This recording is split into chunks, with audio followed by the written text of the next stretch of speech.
that you can do to be careful. Never trust a photo. Even if you saw the photo, you don't know if the photo's real. Don't have friends of friends. This is the biggest problem. Now, I love Facebook, so I got like tons of friends. You know, like I'm super popular. So I do a lot of speaking around the world. So I speak quite a lot in Australia, etc., at Christian youth conferences. And as a result of that, a lot of people then say, can I be a friend? I don't even know who they are. You know, it's just like whatever. Yeah. So I'm slowly building up my friends, 500, 600, 700, whatever. Right, but I know that you guys are like, ooh, even more popular than me. Right, if you've got 500 friends or more, raise your hand. Okay, now keep it up, 500. I want to see if we can beat the lower grades. Okay, drop your hand. If you've got 600 or more, keep your hand up. 700 or more. 800 or more. And the winners are going there. 900 or more. We got a winner in the front just sold for 900 friends. Right, fantastic.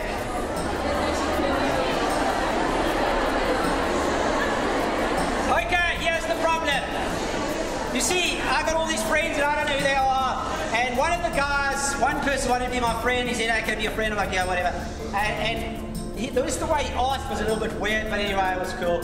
And before I let him be my friend, I very seldom do this, I said, oh, who are his friends? My wife was his friend, and my brother-in-law was his friend, and some other people I know. I was like, yeah, cool, you can be my friend. The moment he was my friend, he was asking to go out with me on a date or something. What's his problem? What sort of sicko is this? So now I'm like, I kick him out. I go to my wife and say, who's this guy? She's like, I don't know. She's, you know, a brother-in-law's friend. I'm like, so that's why he's go. Go to the brother-in-law, who's this guy? She, I don't know. He's pretty weird, but isn't he? And so what happens is someone has a friend, I accept them as a friend. Say you're my friend. This friend says, I want to be your friend. I never checked who he was. And you say, oh, he's a friend of Craig's. Yeah, cool. And you take him as a friend. Your friend sees that, they take him as a friend. Now, if you have got more than 200 friends, in fact, if you've got more than 100 friends, I guarantee, unless you are super popular and you win Miss Popular Award every year, you do not know those 100 people personally. Personally. If you do not know all of your friends personally, and in fact, if you've got over 200 or 300, your chances of having a cyber sex stalker in your friends is very high. Don't think you'll look at the photo and say, oh, that's them. They will look like a 15-year-old girl because it's not their photo. They'll look like a 14-year-old guy with a good-looking build or whatever it is. Doesn't matter. You cannot tell from the photo. If you are sitting with 900 fans, your chances are extremely high that you have got a Peter Chapman as your friend. Peter Chapman had 1,000 friends, and the girl that he murdered wasn't the first one he tried. He tried a few. The others, they were lucky. So, it sounds great to get your friend, you know, how many, Facebook, you know, 700. There's nothing, I got 1,000, look at me! Yeah, that's right. But so is Peter Chapman looking at you. So is that guy who's just been released from prison who stalked Ellie looking for you. There was a stat that was released recently saying there are 1 million cyber predators prowling the internet at any point in time. 1 million. That's just absolutely crazy. The United Nations said that. The chances of them finding you is pretty great. You've got a lot of friends you don't know. I'll tell you what to do about it later. Be careful of your photos. Don't stick up all your photos and let everyone see them. It's crazy. Remove your location information. Do not put what school you go to. Put your school when you leave. It's great. Belong to the school. Don't put it. I know exactly where you're going to be at whatever time you finish the school. 2:30 or 2:45. 2:45, you're going to walk out that gate. And I know you go to the school because you've told the world that. Don't put it up there. Your age. Take your age out. Put your birthday so your friends can send you presents, that's fine. Just remove the year and hide your profile. I'll show you how to do that in a moment, what to do. Right. Now, mobile phones, Facebook, these things are so cool, I love it. I can't do without it, I love it. I sit at the table, you know, everyone's eating, and then my wife's like, what's the problem? No, nothing, why? You're not listening to me. I am, you're speaking too slowly. You understand this? No one speaks fast enough for me. They don't give me enough information, so what I do is while people are speaking, I'm online. You know, and so in between the gaps, you know, this is what I did today. There's a little gap between those words. I can use that brain power to connect and Twitter and post and upload. It's awesome. Okay, but I get in trouble for this. So I was, you're not listening to me.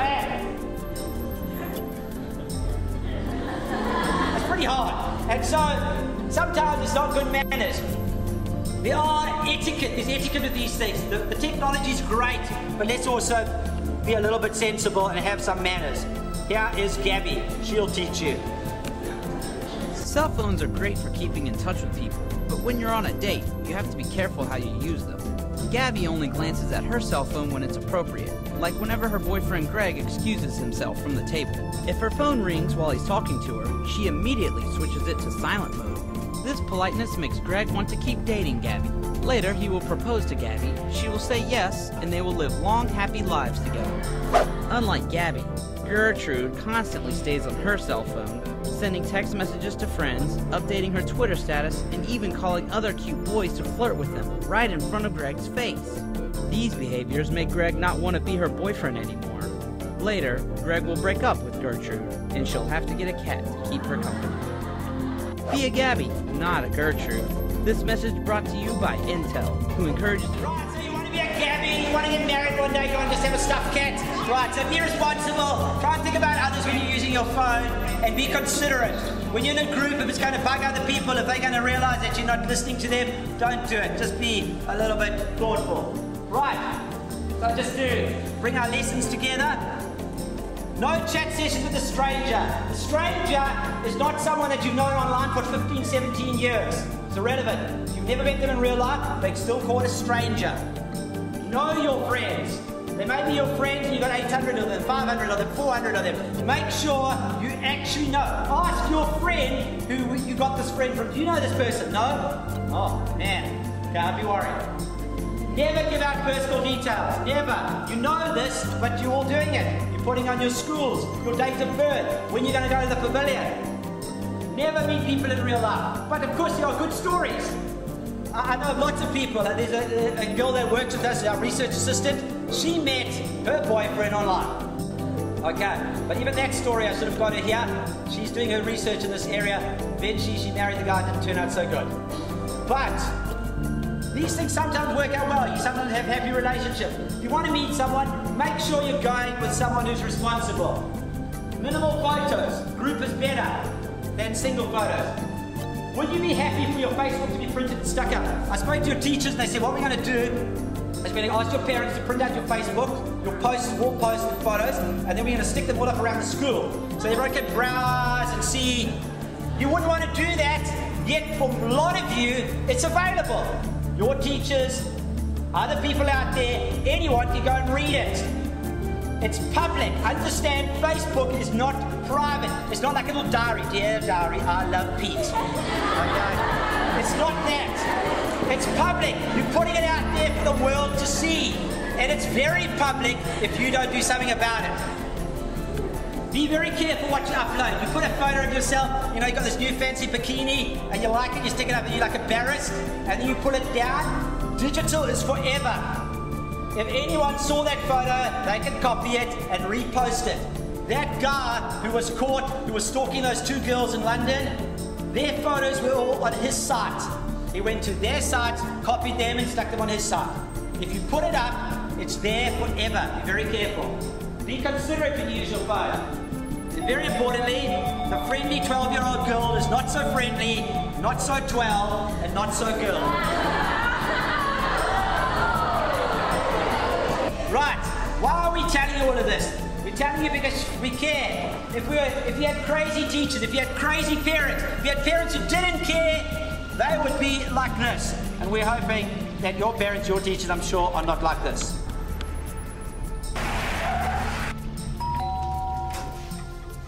Schmidt, Peters, Jansen, Hermans. Is your son home? Yes, he's up in his room. Come in. Hi, is Classy here? Yeah, upstairs. Well then, we'll go up and try out some kinky stuff. Yeah, okay. Good location.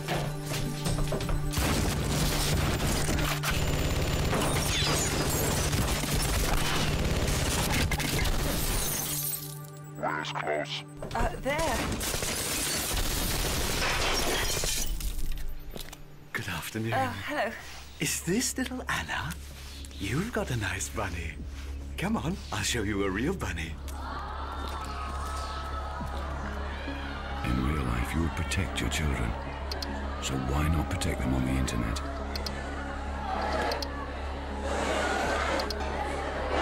Right, so the point is, your parents would never let that happen yet.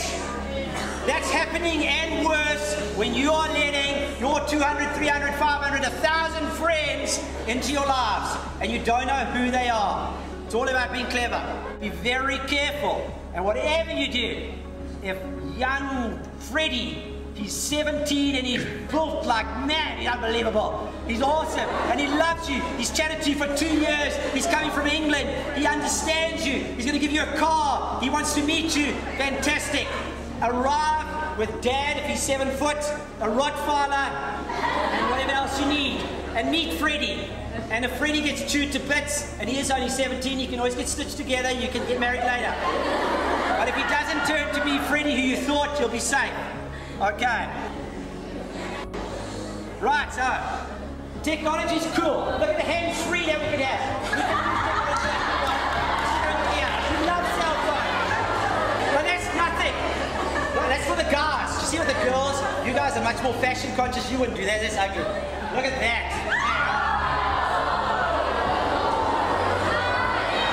Right, and you guys, it's holidays now, you can do this. Go, little hole, stuff the phone in, hope you haven't got a big iPhone, something too big is going to hurt. But as it rings, you can have it on silent. As it vibrates, your whole ear vibrates. And you can walk around, it's cool. This is why we love technology. Technology is just fantastic. It's great, but we've got to be sensible with it. So I'm going to ask you just to do one thing. You're not taking notes down, I didn't expect you to, and there's a lot of things I'd like to have told you specifically about Facebook, because that's probably one of the biggest dangers, but a lot of the things in Facebook will apply to mix it as well. I want you, if you have a Facebook account, there is a page, a public page called Keep Facebook Safe. It's one word. Okay, if you can spell the words Keep Facebook and Safe, which most of you can, if you just go into the search box at the top of your Facebook page and just type Keep Facebook Safe as one word, you'll come to the page. I want you to join it, because next week I'm going to send everyone, there's a couple of thousand people already, but I'm trying to get it bigger. I'm going to send everyone the 10 things you must do to your Facebook account, so that I will not be able to see all your photos, and Peter Chapman will not be able to see your photos, and you will know which friends are the right friends. So if you want to have 1,000 friends, fine. I'll tell you what to do with your 1,000 friends, so that the ones you don't know about are not seeing as much as they should. Okay, so go there, and then next week I'll send all of you 10 things. It'll take you 10 minutes, and your Facebook will have a fence around it. And your friends will be on the inside, and your not sure friends will just be on the outside. They'll be able to see some things. And the other people you don't know, well, they can just get lost somewhere. Right, we love the technology. It's cool. We want to use it. It's fantastic. We're going to be using it more and more. Before you know it, you'll come back here. By the time your children are here, they'll just be using technology. You'll all have iPhones. You'll be sitting on the grass learning while your teachers are hanging out in the Westwood pool teaching you. It's going to be fantastic. The only thing is just be sensible. And if you're sensible, you can have as much fun as you want. So go and enjoy your holidays, but be wise when it comes to technology. Thank you.